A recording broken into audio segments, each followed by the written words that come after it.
This is Steve Cochran, and this is live from my office. We're technically on hiatus now, but as I mentioned when I made that announcement, if the news warranted, we'd certainly come back and do extra shows. Obviously, there's news every day about the awful things going on in Ukraine at the hands of the lunatic Vladimir Putin. Today, I think it's important that we bring you a couple of very cool stories. One of which is my old friend Mark Doyle and his lovely wife Kip Doyle, who decided to get on a plane and fly to Krakow, where they would then be accompanied by Navy SEALs, retired Navy SEALs, but once a SEAL, always a SEAL, to get them to the position where they could hand out survival bags to Ukrainian refugees, which are almost exclusively women and children. So that's a really important story. You'll hear from them. You'll also hear from a professor of political science at Northwestern in Chicago, Jordan Gans-Morse, who knows more about Russia than anybody I've spoken to. He can speak to the corruption that's gone on and talk about what his expectations are, how bad this is, how worried he might be. His wife is from Ukraine, and he got his education, if you will, on Ukraine as a Fulbright scholar there. And he has also centered his studies on Russian corruption, as I mentioned. Both great guests. So you'll hear the Doyles and you'll hear Professor Jordan Gans-Morse on this special edition of Live from My Office, brought to you as always by David Hochberg and Team Hochberg at 855-56-DAVID or 56david.com. I want to extend the invitation too. If you have family, friends, people you know, stories that are important to you that have gone on in Ukraine, please send me an email and let me know about them, because it could be something we talk about, cover here, and bring some information to the greater public, because the more people talking about this story and taking action on this story, the better off we're going to be. I'd like to tell you, by the time you finish listening to this, you're going to feel better, more secure. I can't guarantee that's the case, but it's important information to hear. We'll begin with the Doyles when we come back. My email, as always, is thecochranshow@gmail.com. Send an email there anytime about anything, and certainly about this story. And if you're so inclined, continue to say a prayer for not just the people of Ukraine, but the people of Europe and the people of Russia, because the people of Russia are in a very bad way as well because of Vladimir Putin being, as I've mentioned many times, off the beet farm. We'll come back, get it all on for you on this episode of Live from My Office after this. If you're purchasing a new home, refinancing your existing home, securing a VA loan or a reverse mortgage, or do you get questions? You got questions you need answers to regarding the biggest investment you'll ever make, your home, the money tied up in it, and how to get the most out of it. Team Hochberg is your trusted local lender. Jamie is 70, a limo driver. His business got crushed by the pandemic, and he's been living off credit cards. The stress of not working and credit card debt deteriorated Jamie's health. He called Team Hochberg. They talked about a reverse mortgage consolidation. Team Hochberg reverse mortgage expert Jose Rodriguez helped Jamie secure a reverse mortgage, paid off that mortgage, and eliminated his credit card debt and reduced his payments $2,500 a month. That's a big deal. Before calling Team Hochberg, stress was literally hurting, if not killing, Jamie. He was living off his credit cards. And after calling Team Hochberg, Jamie secured that reverse mortgage, eliminated his debt, and saved $30,000 a year. Team Hochberg has helped me before, my family as well. Radio listeners of mine, podcast listeners now. And like Jamie, if you need to pay off debt, reduce your monthly payments with a reverse mortgage, but don't know what's right for you, well, call the people that do. They'll talk you through it. 855-56-DAVID or 56david.com. No obligation. Call them. Tune in to Home Sweet Home Chicago, hosted by David Hochberg, Saturday mornings on WGN at 10 o'clock after House Smarts. And remember, Homeside Financial, as always, is an equal housing lender. NMLS number 1124061. This is a special edition of Live from My Office. Depending on when you're listening, it's either a before school or after school edition. And it is always a thrill to talk to two of my friends, good friends who are just two of the best people in the world. They absolutely are. It's Mark and Kip Doyle. Welcome to both of you. Hey there. Thanks. Hi. Howdy. Thanks. Kip, I know you best as a writer and an activist and somebody who had a huge heart, who was always trying to do more for others, a documentary filmmaker. We talked recently about your book about the corruption in the U.S. patent system. I'll ask you for the title of that before we're done, even though you're not looking for a plug. I'm going to make you plug it anyway.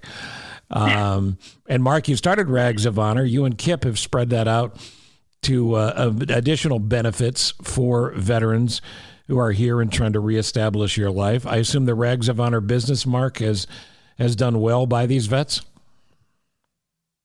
We have. We've hired over 100 homeless and at-risk veterans since we opened our doors. On the apparel side, and thanks to Kip's effort to start the coffee company, Veteran Roasters, we have hired about 13 at-risk veterans on that side as well. So just try and do our part every day to help these guys and women transition back to a Mexican life. Mark, because of your experience in the White House and your closeness to President Biden and the Biden family in general, you have knowledge that the rest of us don't have. I'm not saying you're sitting in these meetings, but you can speak to a couple of things that I think people will be curious about before I bring up the core reason you guys are here. And the question I think on everybody's mind is, if World War III has already started, shouldn't we be in the fight at this point? Is it a NATO reason that keeps us out? And what will the trigger be that gets us in? And by the way, I don't want it. You don't want it. None of us want it. But we also don't want to wait for the worst. Short answer is yes. It's a NATO decision right now. And there's a calculation being made by the White House, as there always is, about what the appetite is for the United States, if they have to go it alone in a region halfway around the world where we have some allied support, but not enough, and without enough time to beef up what we would need to be on the ground to really support an effort. It's going to rest on the shoulders of NATO for now. And Biden just got us out of a 20-year war in Afghanistan. And I think the appetite for Americans is probably might be better for us to engage in this conflict because we are seeing in real time what's happening, but there are still enormous consequences for the United States and for our European allies if we choose to get in and this President Putin launches a short-range nuclear missile. It will be Europe who will bear the extreme brunt of it. So Biden has to weigh the options of what to do as the world's leading democracy versus how to partner with our European allies in a way that gets us the maximum relief we need to end this thing without causing the maximum amount of pain on the European theater and community. And it's no easy answer. No, it's not. And what Biden has done, which other presidents prior had not, is apply sanctions. I think people in general kind of glaze over when they hear sanctions and UN resolutions, but they matter when they matter. And they matter now because Russia as a country, day-to-day life in Russia, is being shut down by sanctions that Biden and the U.S. has started. And Western countries and countries around the world are now taking part in. Now, Kip, you've lived everywhere. And the thing that you can provide some perspective on, I think, is something that we're all learning about the good people of Ukraine. We know geographically it's a city about this, Kyiv I'm talking about is a city about the size of Chicago. And what we've seen, these heartbreaking scenes again and again, these people 12 days ago, 15 days ago, 3 weeks ago, they were living lives like people in Chicago, where we are. They were getting up. They were getting their kids ready for school. They were going to work. They were coming home. They were living out their lives and having dreams with the same hopes, desires, good news and bad news that we all have. All of that has been taken away now. Are you surprised at all about the reaction of the people there and how they've stood up from what you've come to know and learn? I'm not surprised. I mean, I'm so impressed, and just it's an honor if we can even try and help them in their fight, right? I feel like it's seems similar. And one of the chains that I follow is sort of the Venezuelan approach and their take on this, since they're in such a repressed state themselves. But, the fight is still in. Ukrainians, obviously, they're in the throes of it. But then it seems like in certain areas, certain countries that have been so oppressed for so long, there becomes almost a complacency. And I don't see that so much in what's going on in the Ukraine right now. I see so many people fired up about it. Like we've all sort of sparked our united desire to get these people help. But it was such a peaceful country, and I think that obviously Putin overstepped or overreached, because they are not going to back down. And they're willing to fight for it, so die for it. And Mark, one last military-related question, I guess. When we hear guys like Petraeus and guys who have walked that walk speak to the resilience of the Ukrainian people, is it, in your opinion, the siloed life that Putin has led and his messianic view of himself and this desire to reestablish what the Soviet Union was, even though nobody under the age of 50 in Russia could give a shit? They just want to live better lives there as well, and our fight is not with the Russian people. But is he deeply miscalculated with Ukraine, and is he paying the price for it now? He has, and he is. And to answer your first part of the question, is a confluence of his advisor group shrinking and shrinking and shrinking since this pandemic has been on us. As we know from Petraeus and others who are in this world every day, he has got a worldview that has shrunk dramatically. And I would say that the country, notwithstanding what they project to the outside world, has been feeling the pinch from the sanctions that were put on starting when Obama was president and continuing through. And so we're seeing that in the form of a military that isn't as proficient as you would have thought, that is not as willing to fight as you would have thought, is not as trained as you would have thought. And so you have this confluence of a shrinking worldview in his mind, a shrinking group of advisors around him, so participating in what's called groupthink, and a guy who's becoming more obsessed with his legacy, and then layer on top of that sanctions that have been crippling the country, and layer on top of that a military that isn't really prepared to fight. And you have a recipe for a guy who has overreached in biblical fashion. And that's a great metaphor for it, because it certainly feels that way. So, Kip, as a mom, you've seen what we've all seen, but it touches you and all moms, I think, in a different way. And that is, you see moms and children who have had to flee their homes to say goodbye to their boyfriends, or their husbands, their fathers, uncles, whatever. Men are left behind to fight, and women become instant refugees. And that brings us to the mission you and Mark are about to take on. But I assume you've been deeply moved by this from your own knowledge of being a mother. And my God, it's an awful thing to see. Yeah, it is. I'm the 4 kids that I have and fully grown. And I think I obviously immediately think about the bracket of 16 to 60-year-old men and boys having to leave their families to go fight.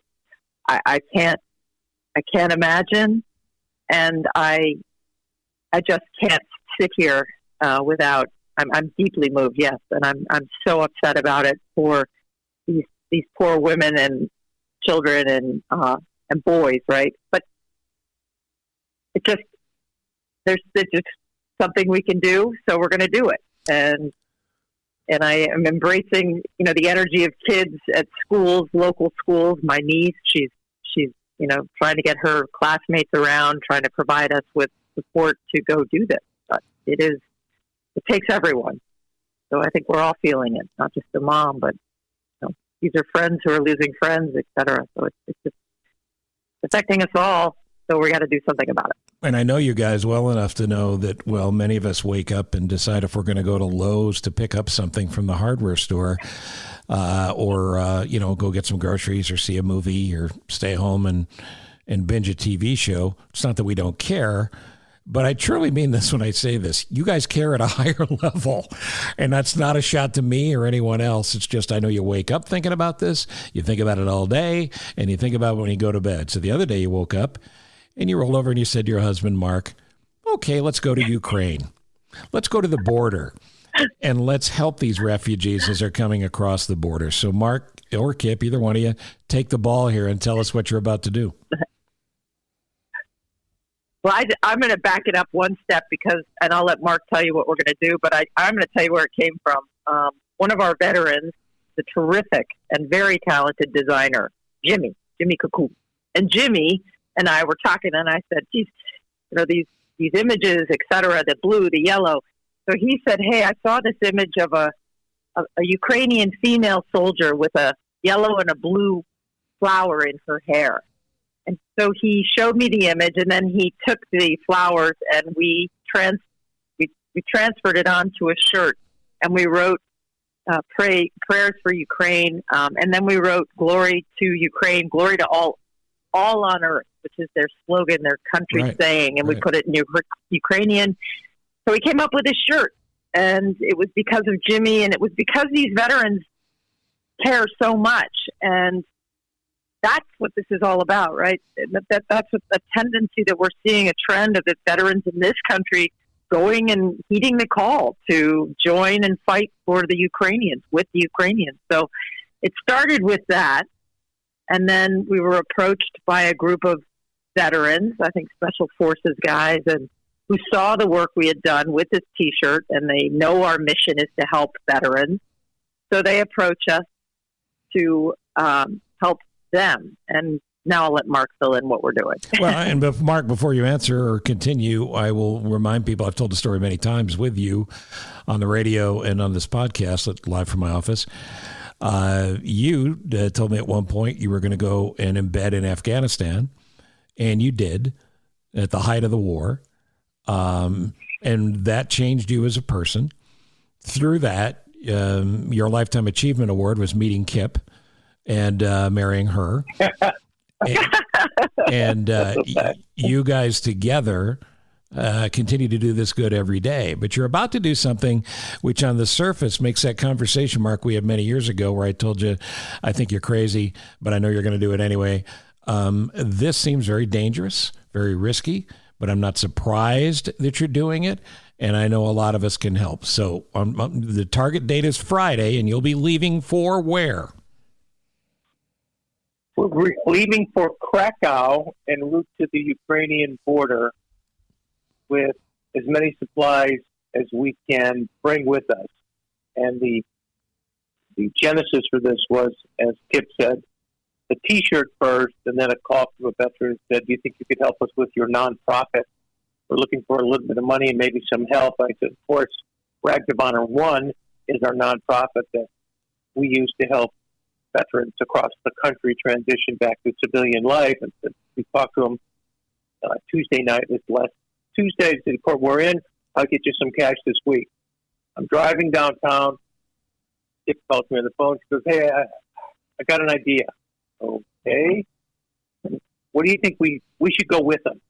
We should go to Ukraine. Said, well, of course we should. Said, really? Yeah, of course we should. Great idea. He said, okay, I'll call them back. We're just like, we're going to Disney World. Good Lord, you two are perfect for each other.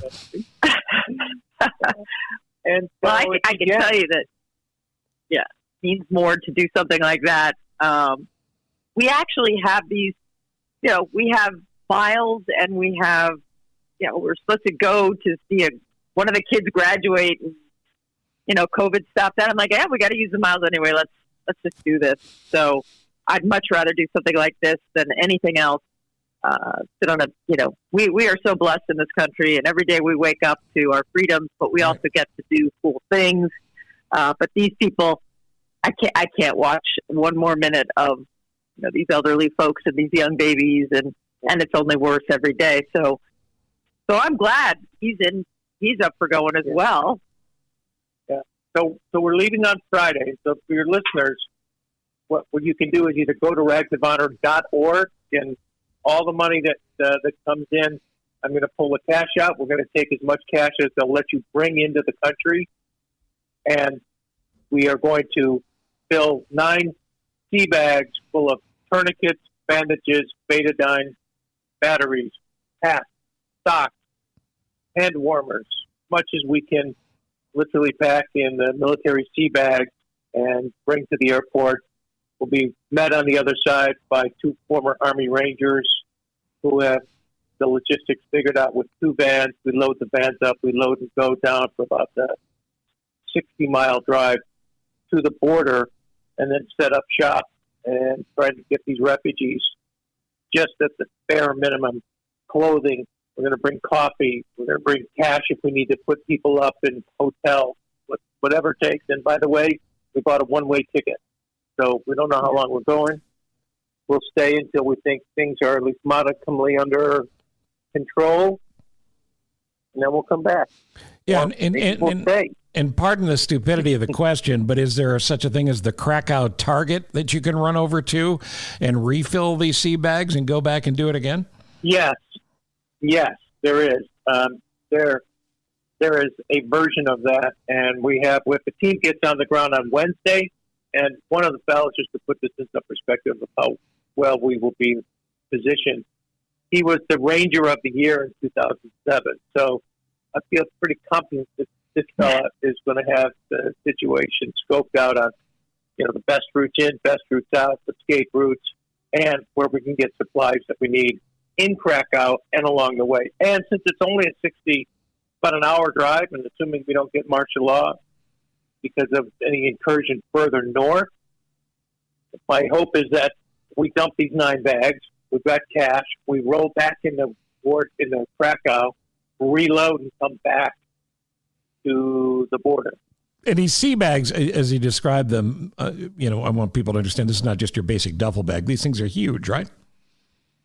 Yeah, they're great, big, all green canvas. They stand about 3 feet high, and it's what every soldier, airman, Marine, sailor is given to pack everything in before they deploy.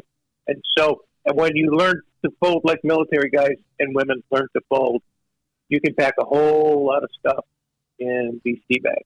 So will you be putting together kits of sorts, or will you, when people come through and they go, well, I need this, not that, can you do it that way? Do you have any idea how you'll allocate this stuff? Short answer is yes, as it's happening in real time, but we will have, for instance, one whole sea bag is going to be socks. One whole sea bag is going to be mittens. One whole sea bag is going to be hats. One whole sea bag is going to be shampoo, soap, sure, toothpaste, right? And so my hope is basic logistics, right? We set it up and grab and go. And one of the things we've talked about, we have to figure out where to do it, is we'd like to have put together a kit that we hand as they're coming through. Everybody gets a bag with 2 bars of soap, shampoo, toothpaste,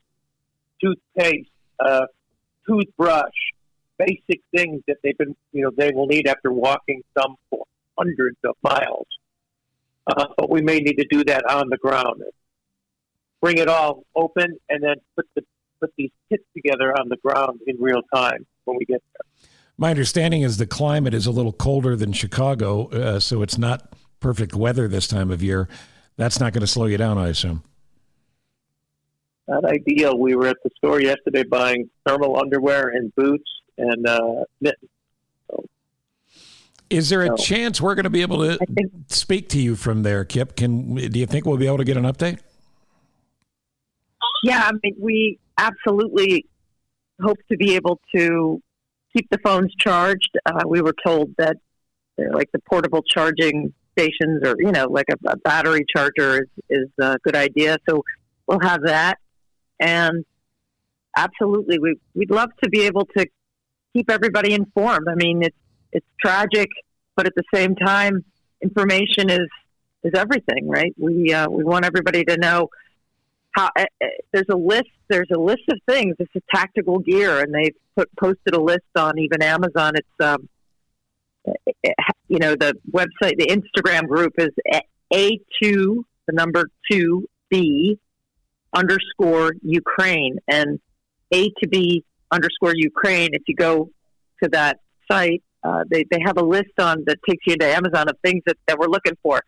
I presume that what we're also hoping to do when we can get on the ground is to sort of figure out maybe how we can continue to supply into Poland and then bring it down, so that unfortunately this is going to be ongoing.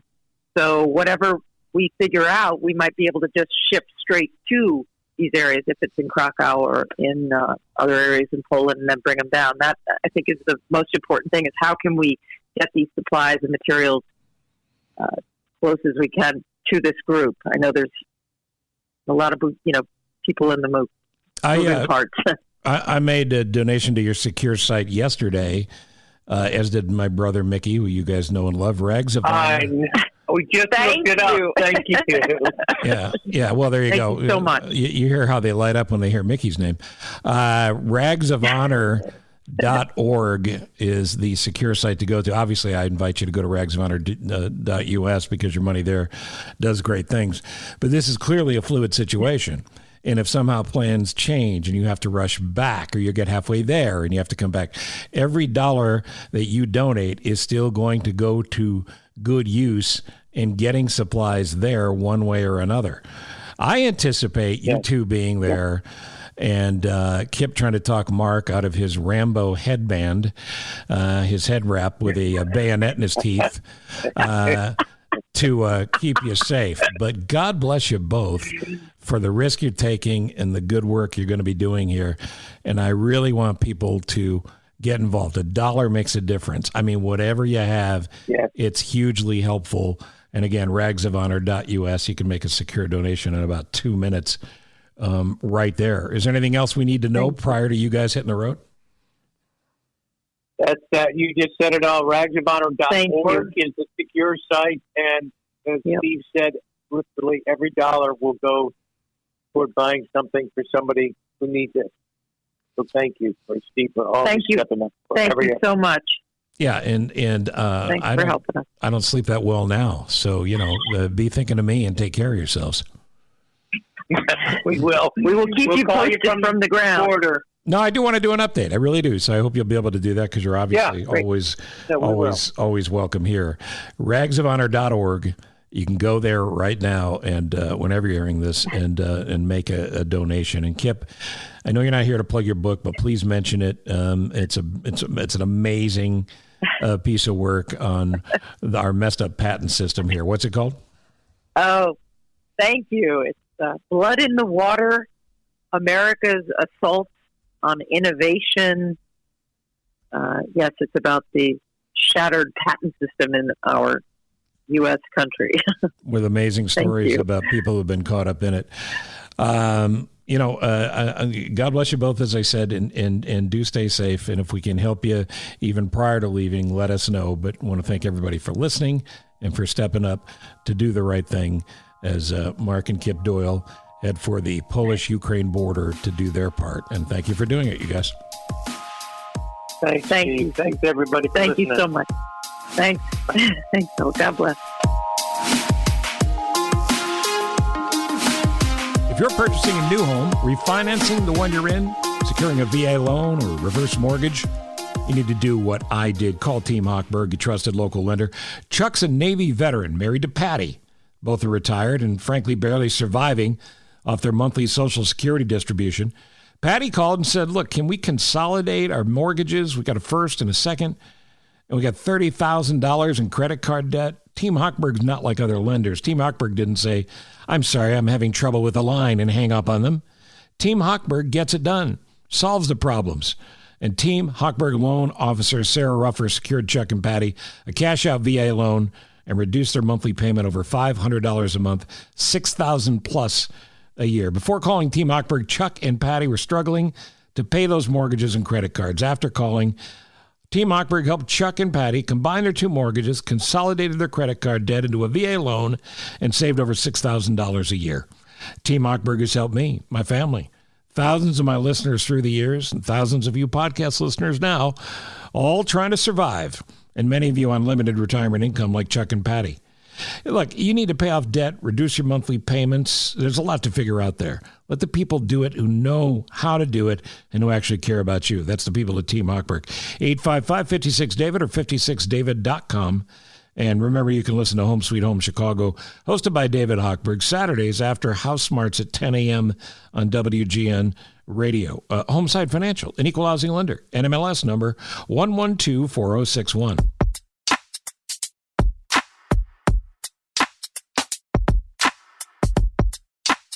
Jordan Gans-Morse joins me, Associate Professor of Political Science at Northwestern.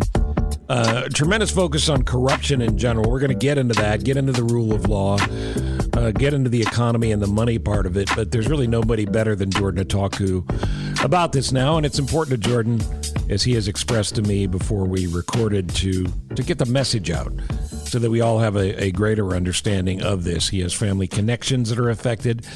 He was a Fulbright scholar in Ukraine and focused a great deal of his studies and his writings. And by the way, he's been published everywhere from the Moscow Times to the Washington Times.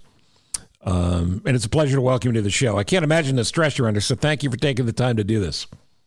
Thanks for having me. And like you said, this is an unreal time, very difficult time for many people, first and foremost, for those people who are actually in Ukraine or those who have just left Ukraine as refugees. But it's a pleasure to be here because it's an issue that I and others at Northwestern and those of us around the Western world who are have been working on this region really want to make sure everybody in America understands and is paying attention to. And certainly the level of focus, the level of attention has been amazing. And even with that, I think people underestimate how serious this is and how much more needs to be done. And by the way, I misspoke. Washington Post, not Washington Times, and there's an important distinction. It is a distinction. I took no offense, but yeah. No, there's a very strong distinction, which is why I wanted to make sure I corrected it. All right, so let me start with a family concern, because my understanding through our mutual friend David Wallach is your wife is a Russian citizen. Is that accurate? My wife's actually a Ukrainian citizen, okay. An ethnic Russian Ukrainian citizen, and this is part of the insanity of this war. All wars are insane, but this one it takes it to a whole new level that I would argue, honestly, we have rarely seen in history. And part of that is that you have so many ethnic Russians in Ukraine, contrary to what Putin has been saying. They were not they were not facing genocide. Right. And in fact, the city that he has been hitting hardest so far, Kharkiv in the east, is one of the places where there's the most ethnic Russians of all, and that's where my wife has relatives currently. And the extended family of yours as well, obviously. How are they doing? How are they holding up? Have they been able to get out? They have not been able to, or at least not all of them. She has a younger cousin who left the week before the invasion, but the rest of her uncle's family are still there.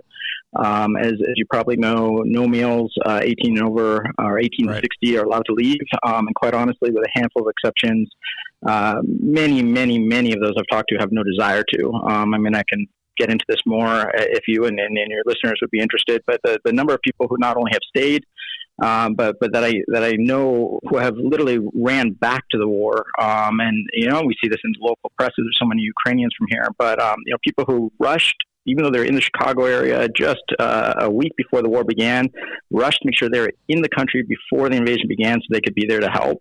And that's really been the overall mentality. But no, she still has relatives there, and quite honestly, those cities in the east and in the south, at this point, even if you want to get out, it's getting very, very difficult. So let me jump to that, and then we'll work our way backwards. You understand corruption at a level, government corruption in particular, at a level that the rest of us don't. We stop at the headlines.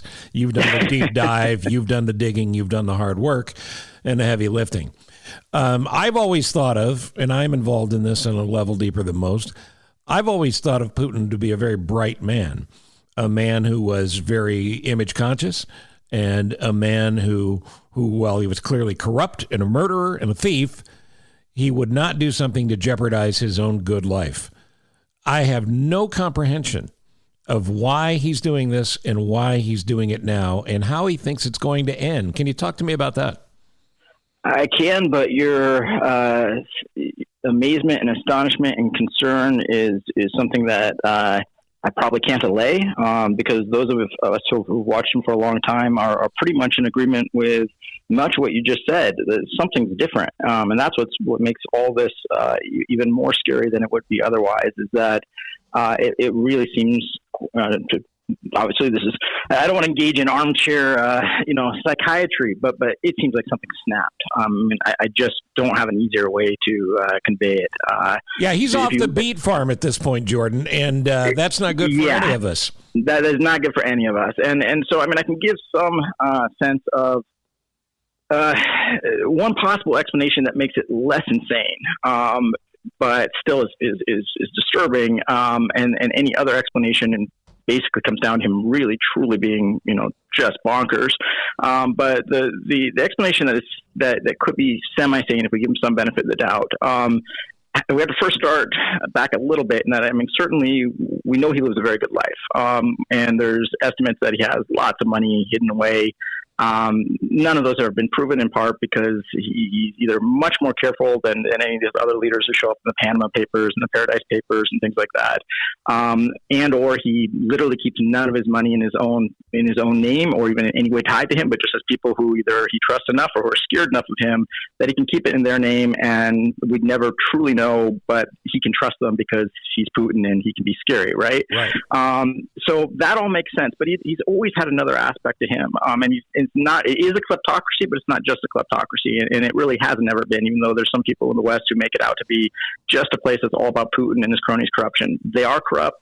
They've done terrible things in that respect, but they sincerely do believe, in my estimation and estimation of many other people, in things like the greatness of Russia. And restoring the greatness of Russia is something that he's talked about from the day he rose to power, and shouldn't be seen as just lip service. That was definitely part of something that's guided him for the last 2 decades. And much of this recent decision was about that. So there's, the aspects of security in terms of keeping Russia safe from NATO. And there's the aspects of democracy in terms of the concern that right next door, he has this democracy that, albeit imperfect, is much more vibrant than anything that exists in Russia, and sends a message to Russians that they could be like Ukrainians and be more free. And there's this final issue that's always been there, but just really skyrocketed into like a prominent kind of emphasis of all his recent talk leading up to this invasion, which was all about this idea of restoring, basically the larger, greater Russia that was lost in the collapse of the Soviet Union. And of course, that's not brand new, but the way it just rose to the forefront in recent months and before this invasion was really striking. So I think that's part of the motivation, is this idea that, he's old enough, he's 69, he's got a decade, maybe a decade and a half left, kind of no matter how things go. And he's thinking, I am, another Peter the Great. I am another Stalin, not in the negative sense that we think about Stalin, but in the great sense that many Russians think about him, in the sense of the guy who won World War II and made the Soviet Union and Russia the most powerful it had ever been. That's what he wanted to be remembered as. Obviously, he badly miscalculated. And that's where we get kind of into the question of, is he just a little deluded or majorly deluded? Well, and that's a great danger, right? Because China being the wild card in this, even China can't save him from becoming as isolated as Kim Jong-un and North Korea, symbolically isolated, because obviously it's Russia. It would never get to that extent. But he is intertwined in the world economy, yet he has found a way for the world economy to shun him the way North Korea is shunned. It has to be about the money at some point. Is that enough to wake him up? I'd love to say yes, but I highly doubt it. I really don't think that alone, the idea that somehow his loss of money, and let's be honest, he's not going to lose his money from this, unless the CIA or somebody finally tracks down exactly wherever he's hidden all his assets. He's got enough squirreled away that I don't think is even the major consideration for him.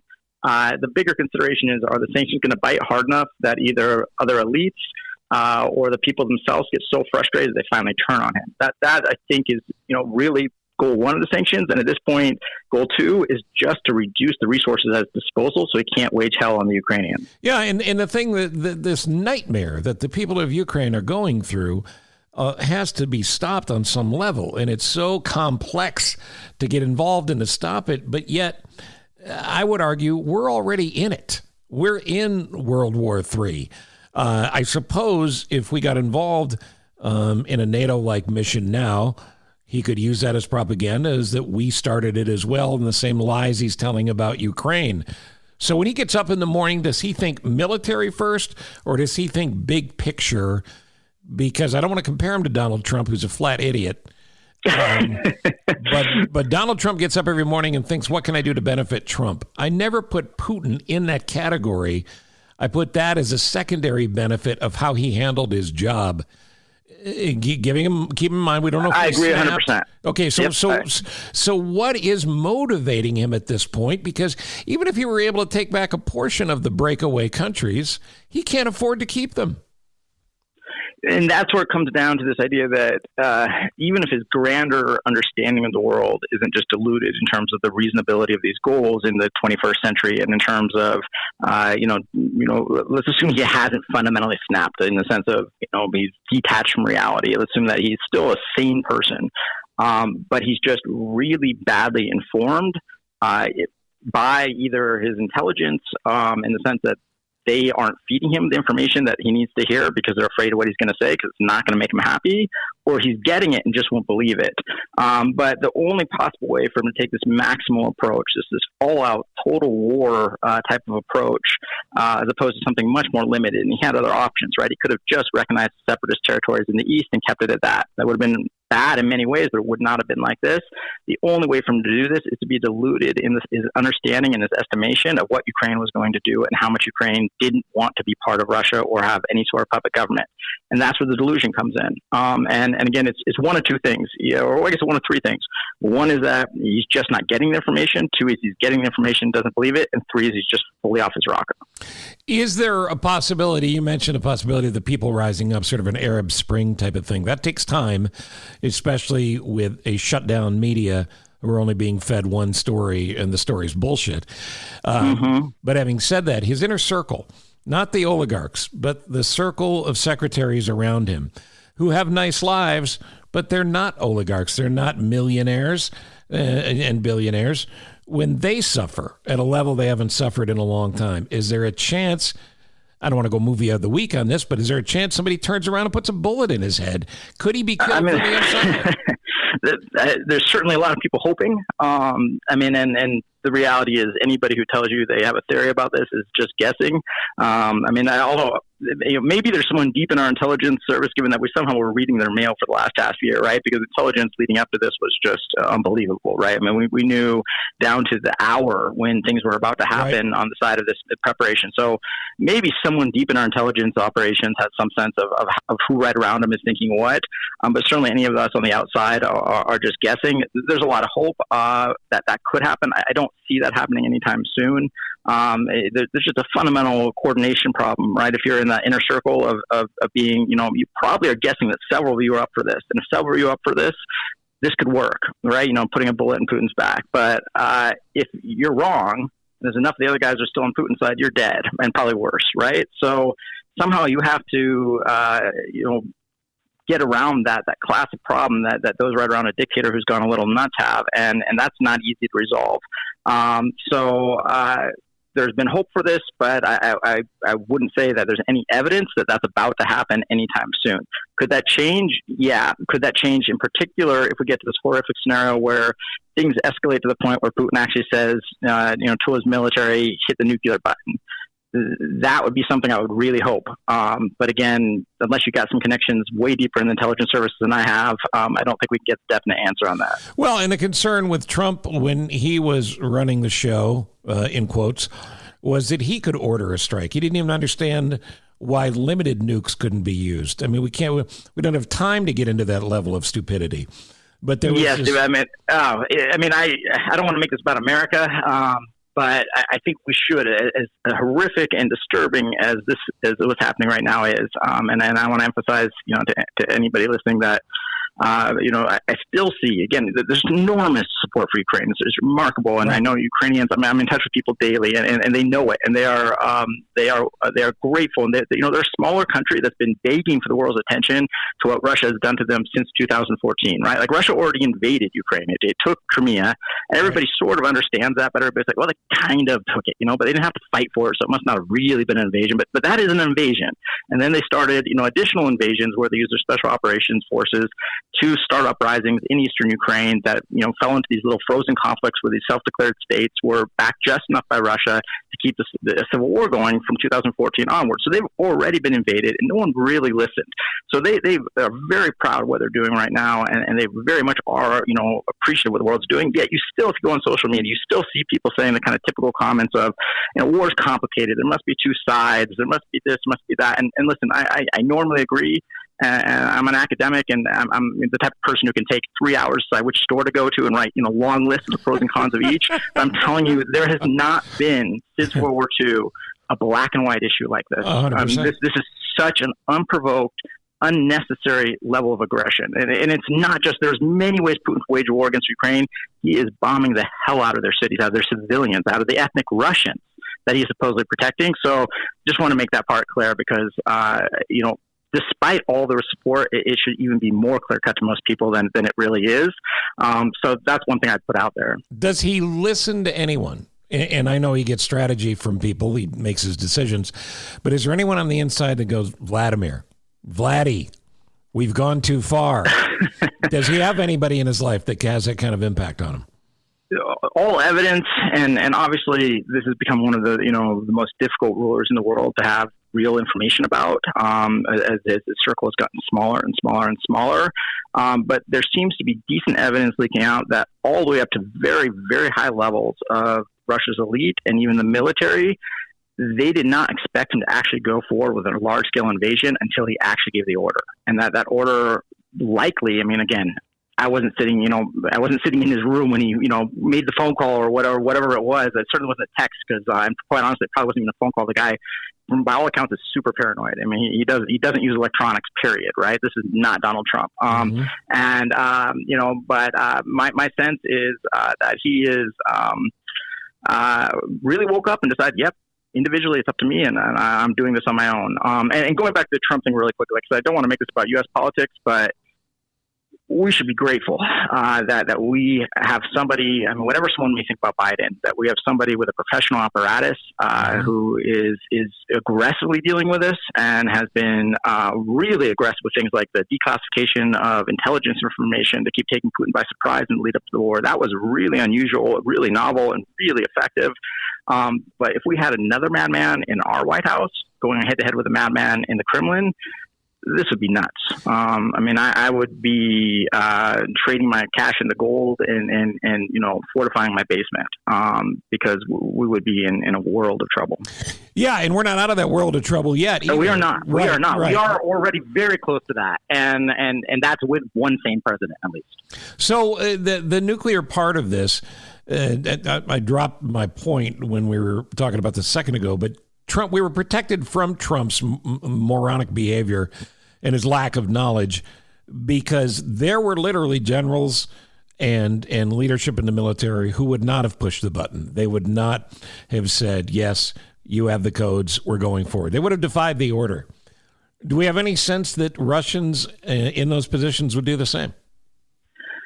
We have hope. I don't want to put hope between us and a nuclear war, but the only evidence that I personally know of this again, and I think to the extent that anybody on the planet knows about this, it's certainly not something that's leaking out of intelligence organizations, right? But one thing that Russia does in this bizarre way is when Putin meets with top leaders, whether it's military or ministers, they televise it, and this is always super scripted, and it's always been kind of a strange thing for me to watch because it's so different than what we do. Because it's so unnecessary, right? It's just something the most banal, so and so and so. Make sure that you do this, this, and this to make Putin look like everything's he's in charge of every single decision and things like that. And it's usually super on target and super scripted.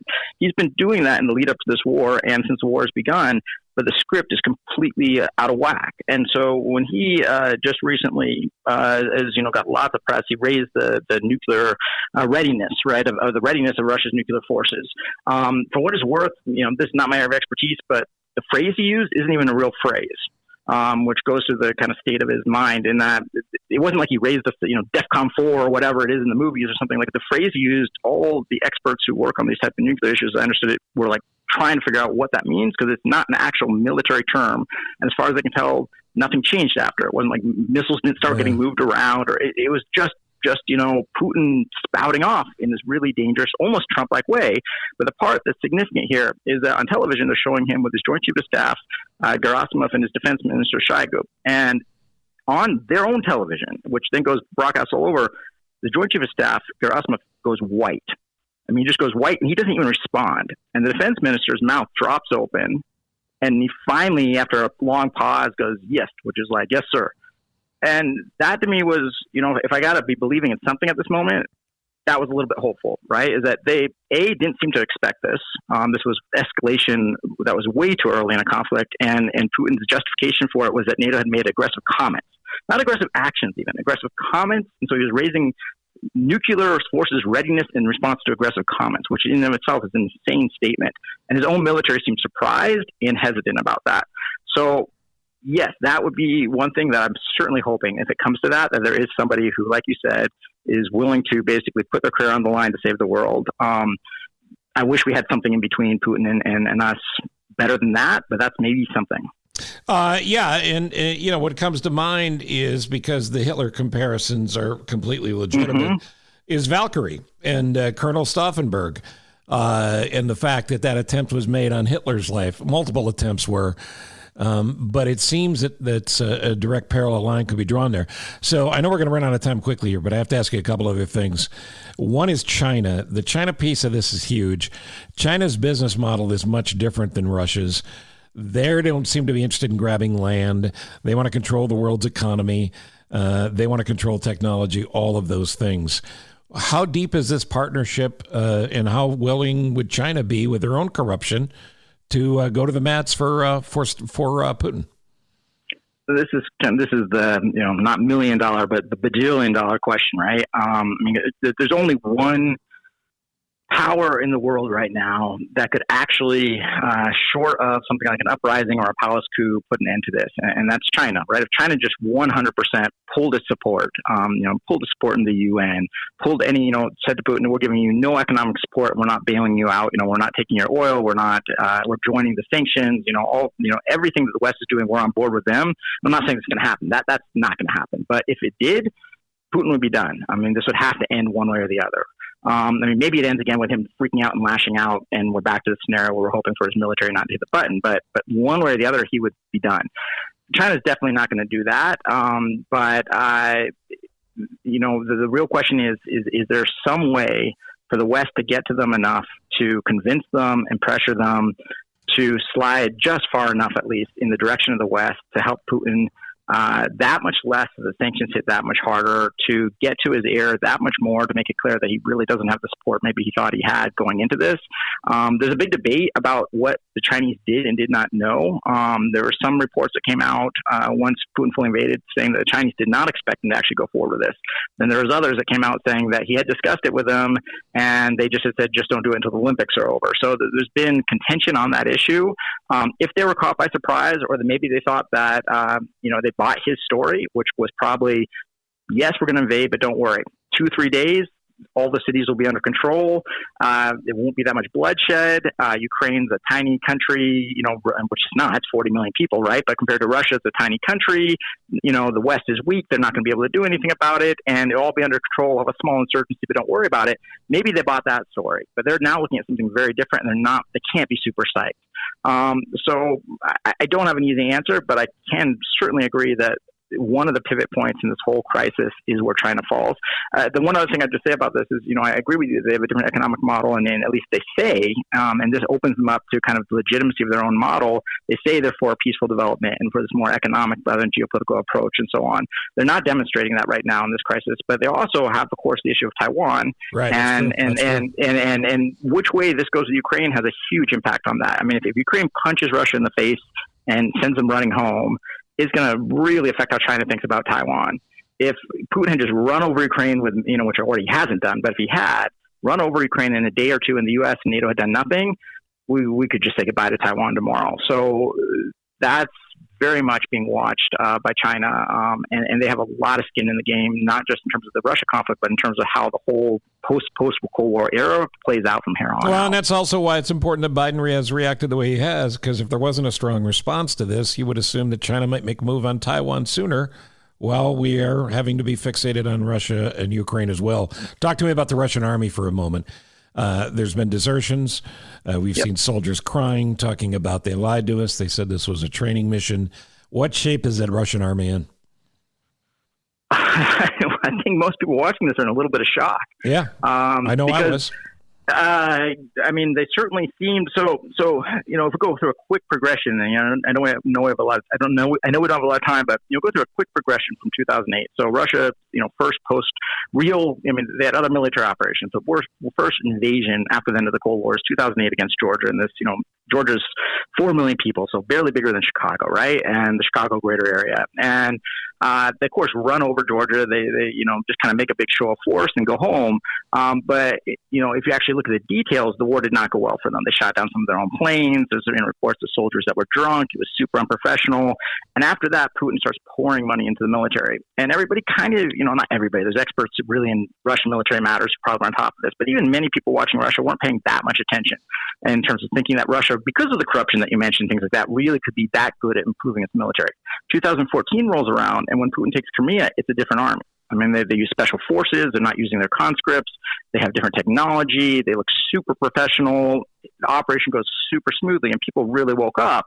And then a year later, Putin goes full force into Syria, and is using naval power and precision launched cruise missiles. That my understanding, again, I'm not a military expert, but that our military experts were pretty shocked. They did not expect Russia to be this good in that technological area of war. The Air Force was tremendous. They put troops on the ground in various places, mostly mercenaries and things, but it went very, very well for them, and people began to really think the Russian army is back and it's really serious. And that has just been shattered. One of the big questions, and again, maybe someone who really digs deep into the Russian military already has some answers to this, but my sense is even they are still trying to figure this out.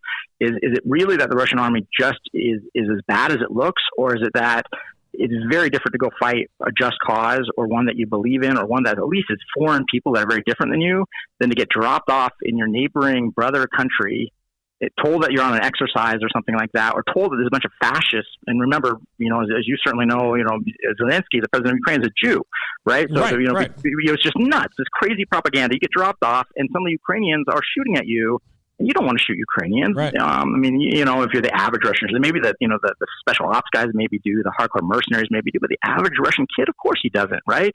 So I don't know if what we're seeing is a fundamental statement about how bad the Russian military really was prepared, or bad the Russian military was prepared and the low quality, or if we're just seeing that you can't fight a war with no morale.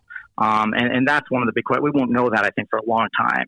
Because, we also have to remember, as amazing as Ukraine has been, it's day, was it 10, 11?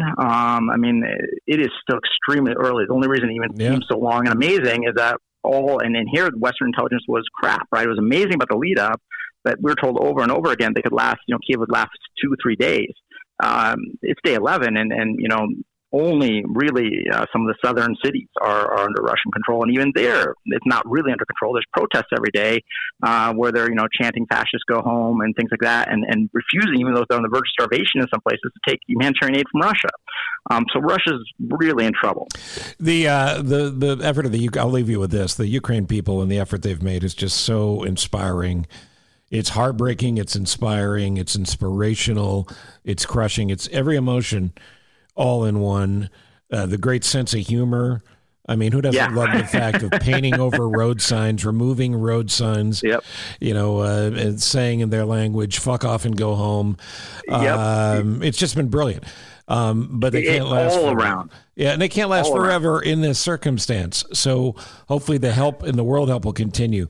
But is there I hope so too. There's a charitable organization that we're plugging heavily here and friends that are going over to help the refugees coming in. But is there any central organization you would want to mention as well where people going, I want to help, but I don't know what to do?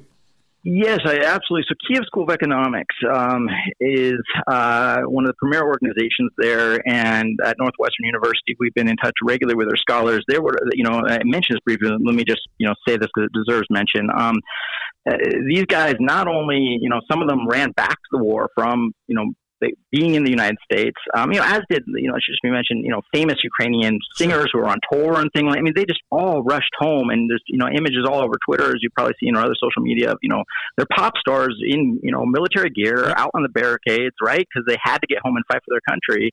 But the academics did the same thing. And the ones who were there refused, not just to not leave the country, but many that I know have refused to leave Kiev, which is about to just get, probably sadly pounded into oblivion. And in the middle of that, they reach out to us, and this is all I was thinking was they're trying to survive, and they say, we want to be in your event, so we want to be broadcasting live from Kiev because we don't want Ukraine being talked about without Ukrainians.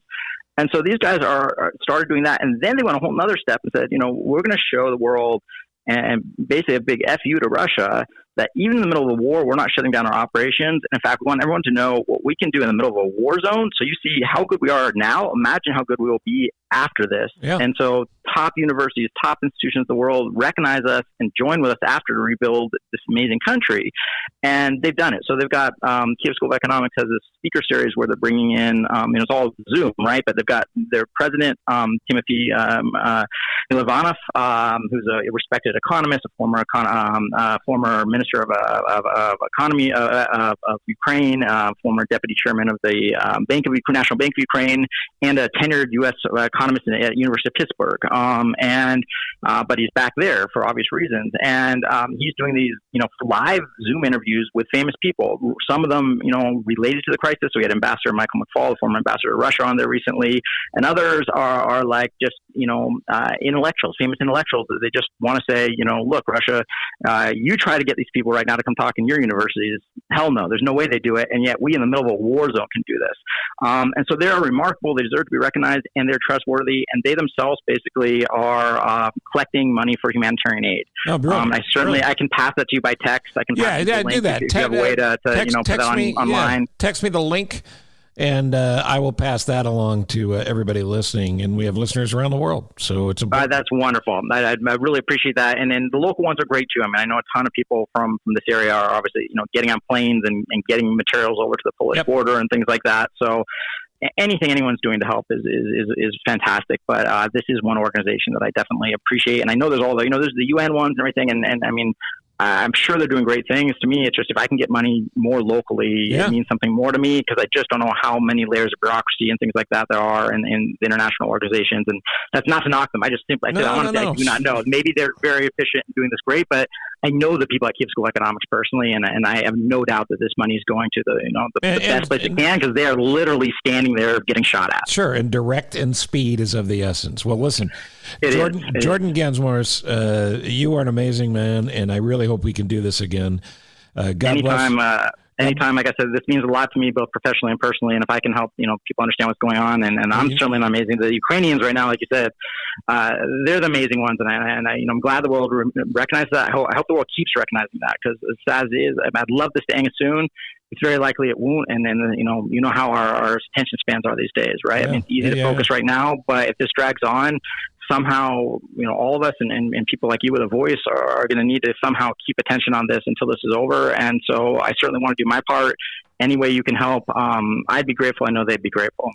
Well, thank you again. God bless your wife, your extended family, that new baby of yours. And frankly, God bless the world. We need the help right now. And thank you for the work you're doing. Thank you, Jordan Gans-Morse, and everybody in the Northwestern community. And this is Live from my office. All right, before we go on this special edition, a couple of show notes to mention. First off, the show notes. Make sure you check those out with every episode, wherever you listen, CochranShow.com. Spotify, Apple, whatever your platform is. Check out the show notes for important things about these episodes, including a couple of links for the charities that I'm about to mention. Before we get to that, I also want to mention this. We recorded this podcast over a couple of days on March 7th and 8th. I'm actually recording this part of the show on March 11th. That is as updated as I can give you in regards to the fluid situation in Ukraine. All the information you heard in this episode is valid and timely in the moment. But when I refer to the Doyles leaving on Friday, you could be listening to this whenever you want. So ignore that. Know that the Doyles are in Ukraine, are on the border of Ukraine and Poland, and helping refugees, as so many other brave people are. But it's amazing they stepped up. So how do you help them? Charities worth mentioning this time around. Here's a couple. Go to the Rags of Honor Foundation website. It's called Rags of Honor 1. You go to ragsofhonor.org, ragsofhonor.org, and just click the donate button. Any money you contribute there goes into the foundation account, and it's from that account that the Doyles are helping the people who are now refugees and homeless and headed for Poland and places beyond. So it's a really important thing to do. I've donated. My brother, Mickey, who you've heard on this show and I've talked about many times, has donated and helped others. It doesn't matter what you can afford. $1 is great. Anything is great. So please consider helping at ragsofhonor.org. I also want to mention an organization that is close to the heart of Professor Jordan Gans-Morse, and it may seem like a bit of a stretch. And the website, I'm going to encourage you to go to the show notes so you can get the link right there. But this is the Kiev School of Economics. It is an organization that's important to him. It's one of the places he got to know and help. And they are literally, much like a foundation, they have established a beachhead, if you will, to provide humanitarian aid and aid for the people of Ukraine to make sure that they can do what they need to do to secure their own safety and well-being while this nightmare continues. Links to both Rags of Honor and the Kiev School of Economics are right there in the show notes. And as always, I thank you for listening. Ross Cochran, thank you for putting it together. Executive producer of Live from My Office. We'll be back, I'm sure, with another special episode soon. In the meantime, remember, the Deep Six will continue with new episodes dropping every Friday. Catch up on old episodes while we're off for a bit here. And you can do that at CochranShow.com and the other places that have archived all our episodes as well. But just trust me, they're all at CochranShow.com. I thank you for listening. Please be safe yourself and say a prayer for Ukraine and the world. I'm Steve Cochran, and this is Live from My Office.